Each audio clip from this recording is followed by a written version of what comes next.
Hello, this is Janet at the West End Library in Laurelton, Pennsylvania, and this is the monthly book review.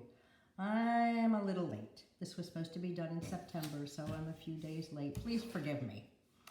Anyway, this month's book is Alone by Lisa Gardner, and it's the first in the D.D. Warren series.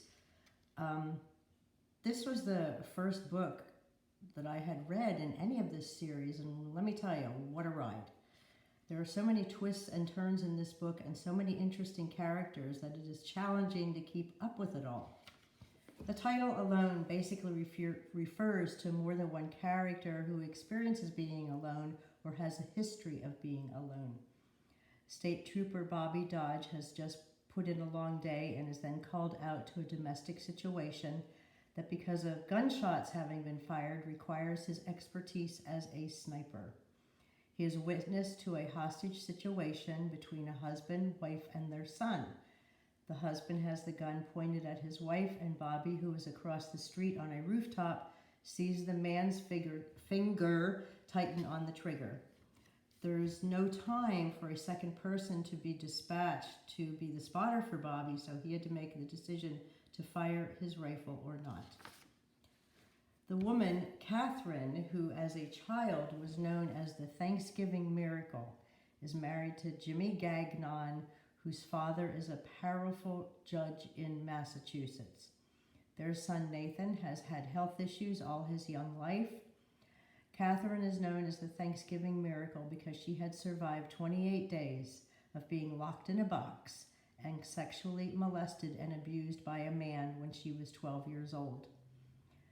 The man calls himself Mr. Bozu and has been in prison for 20 plus years and in solitary confinement, but has been released. He is on the lookout for Catherine and anyone who gets in his way getting to her. Bobby, the detective, the state police sniper, suffers in silence with issues from his past and now deals with the trauma or whether or not he did the right thing, pulling the trigger, killing Jimmy Gagnon, who is the husband who was holding his wife Catherine and their son Nathan at gunpoint. Because Catherine is very beautiful, her integrity comes into play not only with other men, but rumors are started regarding she and Bobby Dodge being involved.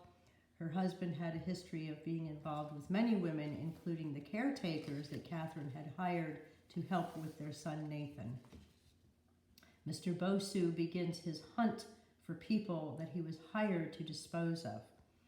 Judge Gagnon feels that Bobby is responsible for the death of his son and that it was murder, in addition to trying to gain control of Catherine and Jimmy's son Nathan. He tries to discredit Catherine, stating she is an unfit mother due to Nathan's health issues and his stunted development. The stories intertwine and the plot thickens and more facts and suppositions come to the forefront. The characters are fleshed out to become very familiar with the reader, and the inner dynamic between the characters takes you on a roller coaster ride that leaves you shaking your head at the end, almost as if you're on the Phoenix at Knoebels. I would definitely recommend reading Alone by Lisa Gardner and then keep going with reading the D.D. Warren series.